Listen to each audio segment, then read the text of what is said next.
부모님들의 반응을 보았을 때 재구매율이 높은 걸 보면 이게 상당히 고가인 편인데도 부모님들이 원하는 만큼 어느 정도 효과가 있지 않을까 이런 생각을 해보고요.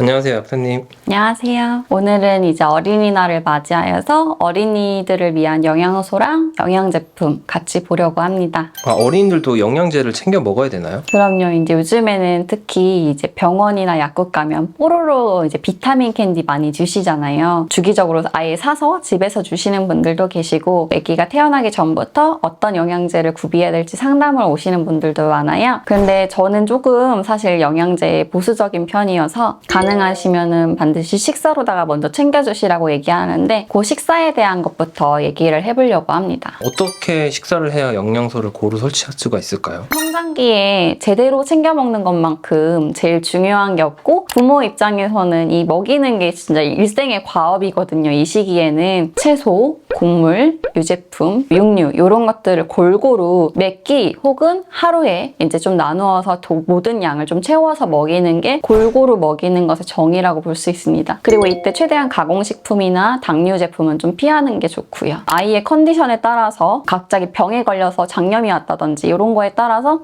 일시적으로다가 조금 보충을 해줄 수 있는 제품도 있을 거고, 우리 애는 무조건 뭐 당근 안 먹어, 우리 애는 무조건 야채는 다 안 먹어, 이런 애들도 있을 수 있잖아요. 그런 아이들 같은 경우는 아무래도 비타민류를 좀 보충을 해주는 게 훨씬 낫긴 하겠죠. 그러면 어린이 영양제는 어떤 것들이 있을까요? 어린이 영양제는 일단 어른 영양제랑 조금 다르게 생겼어요. 젤리 타입이 이제 어른도 아이도 좋아하는 타입에 속하는데요. 젤리로 만들려면 아무래도 조금 더 당이 들어가기 때문에 확인하셔야 되는 부분이 있고, 그리고 물약으로다가 나오는 시럽 같은 것도 있어요. 이제 구성은 되게 비슷한데 얘는 사과 맛이고 얘는 베리 맛이거든요. 근데 가끔 사과 주스 못 먹는다고 하는 얘기들도 있어요. 그러면 이제 다른 맛으로 다 추천을 해줘야 돼서 이렇게 두 가지 타입을 저희는 준비하고 있는데, 애들은 먹는 거, 맛있는 거, 향 좋은 거 요거에 되게 예민합니다. 그리고 가끔 이렇게 마시는 것도 싫어하는 애들이 있어요. 젤리도 싫어하고. 그러면 이제 추어별정을 또 줄이기도 해요. 만약에 초등학교 고학년인 경우에도 똑같이 약을 먹으면 되는 거예요? 초등학생 이제 들어가기 시작하면 갑자기 쑥쑥 크기 때문에 몸무게가 여자 성인만큼 이상으로 나갈 수도 있어요. 구매하신 제품의 뒤쪽을 잘 살펴보면은 연령에 따라서 용량 조절을 하게끔 써 있습니다. 여기에 1일 2회 하루 한 포 이렇게 써 있긴 한데, 2살 미만일 경우에는 한 포를 하루에 2번에 나눠서 반포씩 그러니까 먹게 이제 저희가 가이드를 드리고 있고요. 20-30kg가 넘어간다 하면은 그 2배 이렇게 먹이게끔 이제 가이드를 드리고 있습니다. 네, 그렇다면 어린이가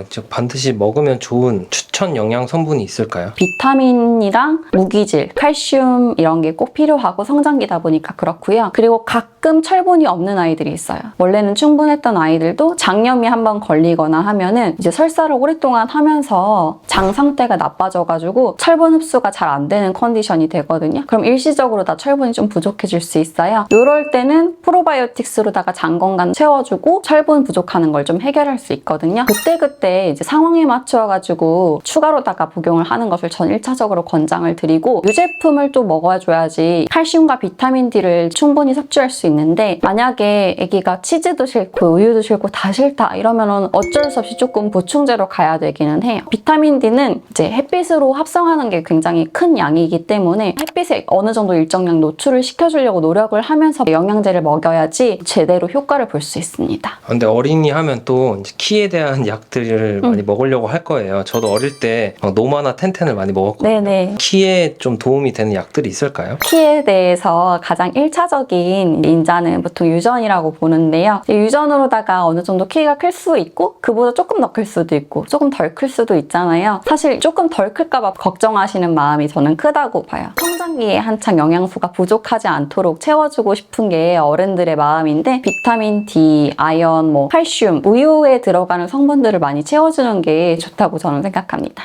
근데 어릴 때 저는 몰래 막 5개씩 먹고 그랬는데 네. 그 양도 좀 중요한가요? 그쵸. 왜냐면은 약 자체가 나쁘거나 캔디 자체가 나쁜 건 아닌데, 사탕같이 되어 있는 약들을 열 알 이상 먹게 되면은 당 섭취가 보통 하루에 10g을 넘게 다 그냥 그 알약으로만 먹게 되는 거예요. 그런 경우에는 좀 지양을 해야 되긴 하죠. 어른들이 걱정하는 마음에 오시면은 사실 한 5에서 10알까지 되는데, 애들한테 무조건 하루 1알이나 2알로 가르쳐야 된다. 그래야 조금이나마 덜 챙겨 먹으니까 그렇게 조금 말씀을 드리는 편이고, 이게 영양 성분의 과잉도 우려가 되지만 1차적으로는 달달하게 만드는 당류의 과잉을 더 걱정하긴 합니다. 약사님께서 좀 추천하는 필수 영양 제품 같은 게 있을까요? 이제 약품의 종류를 봤을 때 일반 의약품이 있고, 그리고 건강기능식품이 있고, 그리고 기타 식품이나 추출물 이렇게 된 음료 타입의 이제 보충제들, 크게 이렇게 세 가지로 나눌 수 있다고 생각해요. 영양 성분으로 보았을 때 훌륭하게 구성이 되어 있고 확실한 효능 효과가 이제 박스에 적혀져 있는 거는 일반 의약품에 속하는 약입니다. 예를 들어서 녹십자의 제약에서 나오고 있는 티라노 같은 거 보면은 상대적으로 다른 제품에 비해서 영양 성분도 다양하게 들어가 있고 기능이 확실한 것들만 이제 잘 적혀져 있거든요. 일단은 이걸 추천을 드리는데, 제약회사에서 나오는 일반 의약품들은 다 취업을정이에요. 그래서 아무래도 시럽보다는 좀 인기가 떨어지게 됩니다. 그래서 두 번째, 이런 거 싫으신 분들은 시럽같이 조금 먹이기 편하면서 애기가 조금 밥도 잘 먹었으면 좋겠다 하는 제품이 있을 수 있어요. 이렇게 두 가지가 맘카페 베스트셀러 제품으로 알고 있는데, 특히 이 마이타민이라는 영양제가 구성 요소로 봤을 때는 아미노산이 되게 다량이지만 미량으로 들어가 있어요. 이게 효과가 있을까 싶은 정도의 양일 것 같기는 해요. 그런데 이게 희한하게 피드백이 너무 좋아요. 수치로 나타나진 않지만 부모님들의 반응을 보았을 때 재구매율이 높은 걸 보면 이게 상당히 고가인 편인데도 부모님들이 원하는 만큼 어느 정도 효과가 있지 않을까 이런 생각을 해보고요. 다양하게 아미노산을 채워주다 보니까 이게 사과 맛인데 밥 먹기 전이나 후에 약간 디저트처럼 먹기도 편하고, 애들도 잘 먹으니까 부모님도 좀 뭔가 마음이 편하고 이런 부분이 있을 것 같아요. 해외에 좋은 약들을 사시려고 해요. 네. 그랬을 때 좀 추천하는 제품이나 주의사항 같은 게 있을까요? 일단은 보통 구미 타입도 많이 구매를 하시는데, 젤리 타입 영양제 중에 좋은 것도 있지만 조금 부족하다고 생각하는 것도 있어요. 이 부족하는 것을 거르는 거를 알려준다기보다는 제가 생각했을 때 제일 그래도 직구템으로 괜찮은 제품으로는 애니멀 퍼레이드라고 있는데, 이것도 영양소가 비교적 다양하게 들어가 있는 편이어서 이 제품을 차라리 직구템으로는 추천하고 싶습니다. 키나 여러 가지 약 설명하실 때 사실 영양제 섭취를 좀 권장드린다고 했잖아요. 근데 그런 영양제 섭취를 어떻게 하면 잘 할 수 있을지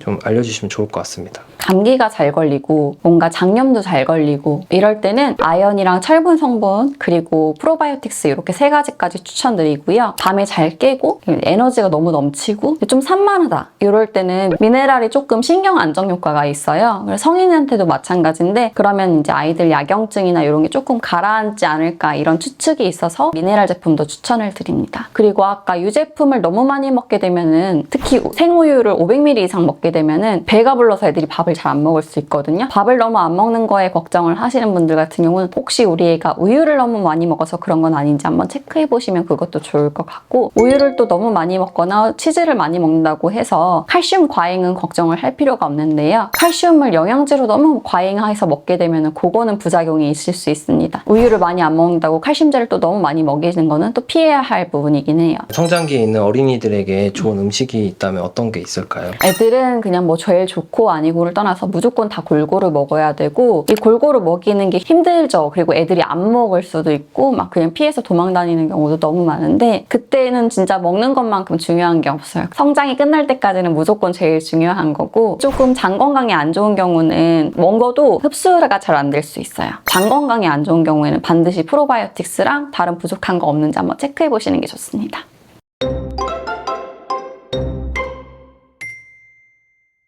오늘 어린이날 맞이해서 어린이 영양제나 영양성분 같이 살펴보았는데요. 제가 소개해드린 제품 외에도 사실 각 약국마다 보심에서 선별해놓은 제품들이 있으실 테니까 자주 가시는 약국의 약사님들이랑 상담해보시면 좋을 것 같고요. 그리고 영양제에 절대 의존하시면 안 되지만 적당히 선별해서 영양제를 이용해주시면 좋을 것 같습니다. 감사합니다. 오늘도 우리 약속TV의 위수진 약사였습니다.